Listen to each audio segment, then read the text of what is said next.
Niki tidak bisa nengok. Jadi di sendi yang kelima, di sendi kita di leher itu kan ada 7 sendi. Ada 1, 2, 3, 4, 5, 6, 7. Nah, dan sendi yang keenam inilah dia terjadi penebalan di satu sisi. Yang di satu sisi dia tipis. Yang di satu sisi dia tebal. Makanya Niki tidak bisa nengok. Makanya dia terlihat seperti tinggi sebelah. Nah, ini untuk leher ya. Untuk leher. Di sini ada terjadi pengeroposan di tulang punggung. Oke. Nah, di sini di tulang punggungnya dia lihat terjadi bengkok. Ya. Di sini terjadi pengeroposan. Lihat ini bolong. Nah, dia bengkok nih. Tulangnya di X tuh sama hasil scan-nya. Di tulang punggungnya. Makanya inilah yang mengakibatkan Niki itu sering sakit di setiap malam. Nah, itu udah ini, lama, Bang? Kita lihat. Ini udah lama. Lihat. Ini pada bolong-bolong. Ya, tuh lihat di X tuh, bolong tuh, parah bolongnya. Lihat ya, di X tuh, bolong parah. Itu di scan-nya hari apa, Bang? Ini hari kemarin Rabu ya? Sabtu. Hari Sabtu kemarin. Berarti sakitnya memang udah lama ya, artinya sebelum dimasukkan. Iya. Memang dulu Niki jauh sebelum ada kasus ini sering melakukan terapi tulang. Kita lihat di YouTube-nya, di channel YouTube-nya Niki kan pernah melakukan terapi tulang. Nah, karena memang Niki punya keluhan itu. Dan ternyata Niki selama ini tidak pernah melakukan CT scan. Baru kali ini dilakukan CT scan dan ternyata hasilnya cukup luar biasa, mengerikan. Dan ini bisa terjadi dia cacat permanen. Jadi dia bisa terjadi bungkuk kata dokter. Jadi dia bisa begini. Nah, di sini. Nah, ini. Jadi ini bukan mengada-ngada. Ini real dia sakit. Silahkan dikonfirmasi ke pihak rutan, dikonfirmasi. Dan semua dokumen riwayat medis Niki itu ada di rutan. Ya, silahkan dikonfirmasi ataupun mau ke rumah sakit, silahkan. Itu ada ini nggak, kalau seandainya operasi bisa nggak sih, Bang? Ya? Itu dokter lah. Sebetulnya sebelum Nikita ditahan kan memang dia harus ada 2 pilihan, di terapi atau di operasi waktu itu ya. Cuman kalau operasi kan agak riskan ya tulang, jadi dia pilih terapi. Artinya gini loh teman-teman semua, artinya seperti yang saya sudah bilang kan, Nikita walaupun dalam keadaan sakit, dia gentle, dia berani menghadapi masalah kasus dia diserang ini. Tapi dengan keadaan seperti ini kan semakin hari ternyata keadaan kesehatan Nikita tuh semakin memburuk di rutan. Mungkin ini menjadi permohonan saya lah dengan Bang Aji sebagai perwakilan dari keluarga Nikita agar permohonan kita untuk Bapak Hakim atau aparat yang berwenang menanggungkan atau mengalihkan status tahanan Niki menjadi pertimbangan juga agar kita bisa terapi tanpa harus merepotkan banyak pihak gitu. Itu sih keinginan saya itu seperti itu.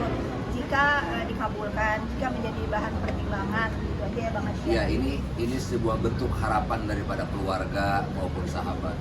Saya sebagai keluarga, sebagai sahabat berharap betul ada sebuah harapan yang perlu saya sampaikan dari lubuk hati yang paling dalam kepada aparat penegak hukum, khususnya di sini adalah pengadilan, majelis hakim, dan kepada kejaksaan untuk sedikit memberikan luang, memberikan kelonggaran untuk Niki bisa dia fokus ya sementara waktu untuk dilakukan terapi dan dilakukan pengalihan status tahanan. Ya, supaya Niki bisa pulih kembali dan dilakukan tindakan oleh dokter yang membidanginya, dokter ahlinya. Ini saya berharap betul. Ada jenis tahanan itu kan ada 3. Ada yang namanya jenis tahanan rutan, rumah tahanan negara. Ada yang namanya tahanan rumah, ada tahanan kota. Saya yakin Niki tidak mungkin tidak kooperatif. Niki tidak mungkin akan lari dan akan melarikan diri. Tidak mungkin menghilangkan alat bukti. Alat bukti semuanya sudah ada di pengadilan, sudah ada di jaksa. Ya toh, Niki public figure yang mustahil bagi saya, mustahil dan mustahil dia mau melarikan diri. Saya mohon dengan segala hormat. Kita bicara konteks di sini konteks kemanusiaan. Bukan hukum ini kan harus ditegakkan dengan seadil-adilnya, bukan dengan setegak-tegaknya. Makanya itu lambangkan timbangan. Timbang itu harus adil, harus juga dari sisi kemanusiaannya kita lihat juga. Dari aspek kemanusiaannya kita harus lihat juga. ketika memang ini kedaruratan, memang sakit parah, kalau misalkan terjadi apa-apa, Niki di dalam, terjadi misalkan naudzubillah summa naudzubillah, dia amit-amit, dia terjadi meninggal lah, sakit parah, lumpuh lah segala macam karena tidak dilakukan tindakan oleh dokter spesialis. Apa enggak itu berbahaya? Apa bagaimana nanti muka pemerintah, muka aparat penegak hukum mau ditaruh di mana? Ini sebuah harapan saya dari lubuk hati saya yang paling dalam. Saya menjamin bahwa Niki akan kooperatif. Saya berani menjamin apa yang harus saya jaminkan untuk negara ini, apa yang harus saya jaminkan untuk aparat penegak hukum, agar percaya dan yakin bahwa Niki bisa kooperatif. Itu aja. Saya mohon sekali lagi kepada aparat penegak hukum. Artinya tadi juga terlihat ya di pada persidangan dia tidak bisa neong gitu. Iya. Kaku. Kan gini, kita tidak perlu menyampaikan itu. Semua publik, semua rakyat Indonesia melihat secara langsung bahwa Niki sedang sakit, sedang tidak sehat, sedang kurang baik-baik, tidak baik-baik saja. Tolong dong, kita bicara aspek kemanusiaannya, tolong. Tolong, ini saya minta tolong betul. Bang, tidurnya gimana di sana? Kan sementara kan harus ini kan belakangnya itu. Ya Iya. itu nggak usah dipertanyakan, makanya semakin parah karena tidurnya juga kan harusnya dia kan pakai kasur yang Khusus, ya. kan, kasus khusus. Ya tapi gini ya teman-teman media ya, sekali lagi saya menegaskan di sini bahwa dalam keadaan sakit parah seperti ini pun kita datang ke persidangan, itu aja. Jadi saya menghimbau kepada saudara yang melaporkan kita, beranilah seperti ini kita. Mudah-mudahan segera sembuh dari penyakit TB-nya Amin. dan segera datang ke persidangan biar kita sama-sama bisa menyaksikan jalannya persidangan di Pengadilan Serang. Iya.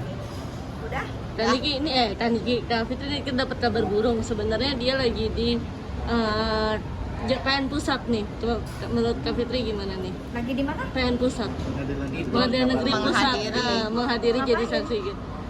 Ya, Yang kasus KPK Kak katanya Kak. Dia hadir di sono. katanya. Katanya. Alhamdulillah Katanya. ya, kalau begitu alhamdulillah Berarti kan terjadi sebuah kebohongan. bohongan dong. Dibagi Jadi ya, lagi. kalau memang benar kabar miring tadi itu benar adanya bahwa dia menghadiri di PN Pusat Heeh. atas sidang yang digelar tentang kasus di KPK, Hmm. maka terjadi sebuah kebohongan publik yang dimana beliau sudah melecehkan hakim Serang. yang ada di Serang ini, dimana dia telah mengirimkan surat kepada jaksa penuntut umum bahwa dia sedang sakit dan itu dirawat. dirawat Padahal dengan dia menggunakan surat. Ini luar biasa kalau memang itu terjadi. Iya. Tapi dari mana kabarnya? informasi Di dari mana? di info teman-teman grup kan banyak kabarnya itu lagi di PN Pusat gitu. Kita lagi ngecek juga lagi kalau saya nggak tahu. Iya, berarti Kemarin saya lihat ada di status Instagram story-nya Nikita. Ada di situ kita nggak nyebutin DM sih emang, tapi dia ditulis di caption itu ada yang bingung mau ke KPK atau ke PN Serang ya. oh kalau Oh, itu iya. kan nggak dituduh buat dia dong, yang punya kasus ini kan banyak. Jangan juga teman-teman jangan juga menggiring Mana ke sih? dia. Itu nggak ini pertanyaannya nggak gitu. Kalau saya memang dengar informasinya dari teman-teman media juga bahwa memang saudara DM ini yang melaporkan kita sudah dipanggil untuk yang ketiga kalinya oleh KPK. Itu yang saya dengar. Tentang kebenaran berita ini saya juga nggak tahu. Mungkin teman-teman bisa bertanya kepada KPK. Itu kalau memang ini panggilan ketiga, setahu saya jarang ya KPK memanggil untuk yang Iya, ketiga kalinya benar. gitu. Mungkin ada apa gitu ya. Saya sih melihatnya ya mungkin memang benar-benar sakit atau bagaimana. Saya rasa KPK bisa bertindak tegas lah untuk masalah ini. Kak Fitri, apakah nanti dengan Bang Fahmi akan membuat sebuah laporan keterangan palsu atau kebohongan itu sendiri? Karena kan kop surat dari rumah sakit sudah Resmi. layang ke Pengadilan Negeri Serang. Nah, nanti Ya gini. nggak tahu itu kalau memang benar-benar memang saudara DM tidak sakit seperti kata kalian kan ada di PN. Ngeri juga ya kalau surat sakit dari instansi apa, maksudnya kan rumah sakitnya rumah sakit ternama ya. Kalau dia bisa mengeluarkan itu dengan bohong kan ngeri juga ya. Takut loh saya, makanya itu nggak boleh main-main kan. Ini kan masalahnya tentang kemerdekaan orang lain juga, berhubungan dengan kemerdekaan kita yang dilaporkan sama dia kan. Ya cobalah teman-teman cari tahu ke rumah sakit Pondok Indah, kalau nggak salah ada 2 kan, ada yang di Bintaro, ada yang di Pondok Indah sendiri. Saya mah cuma mendoakan kalau memang dia sakit cepat sembuh, itu aja. Kita Intinya kalau konsultasi sama Bang Fahmi untuk mau buat laporan baru. Saya nggak- belum, kan nggak baru kita kan baru tahu. Tapi intinya gini, kalau seandainya kita sudah punya bukti, Outshot. Outshot. kalau kita sudah punya bukti, ya sudah punya bukti bahwa betul beliau pelapor menghadiri persidangan di PN Pusat, maka itu akan menjadi alat bukti untuk kita nanti menyampaikan kepada majelis hakim agar bagaimana yang surat kemarin kebohongan yang dilakukan, ya itu menjadi bahan pertimbangan majelis bahwa majelis saat ini seakan-akan direndahkan marwahnya. Karena apa? Dia telah melakukan sebuah kebohongan. Kalau benar ya. Kalau benar ya, Benar. kalau kita sudah ada memiliki bukti tersebut, pasti akan disampaikan oleh penasihat hukum itu. Udah pasti itu. Udah pasti itu. Ya mudah-mudahan majelis hakim bisa mempertimbangkan ya. Mulai terlihat nih ya, mulai terlihat. Mudah-mudahan ini menjadi bahan pertimbangan majelis hakim untuk bisa memutuskan perkara ini dengan seadil-adilnya. Tapi menyayangkan nggak sih, kecewa hari ini tidak bisa dihadirkan seorang DN? Saya nggak kecewa. Artinya kan ini Saya Memperlambat. mengulur proses hukum. Nggak apa-apa kan, aparat udah punya jadwalnya kan, mau diulur sampai kapanpun ya kita pegang aja pada patokan yang minggu lalu sudah dibacakan kan, ada jadwal-jadwal sidangnya. Saya terima kasih sekali kepada Bapak Hakim yang sudah tegas memberikan jadwal pasti atas kasusnya Nikita, jadwal sidangnya Nikita. Nggak bisa kan tadi sudah dibilang kan, dalam sidang berikutnya wajib dihadirkan saudara pelapor. Oke. Udah? Oke. Udah lagi? Udah. Terima kasih. Oke. Tahu dari mana sih bahwa ada di PN itu? Kan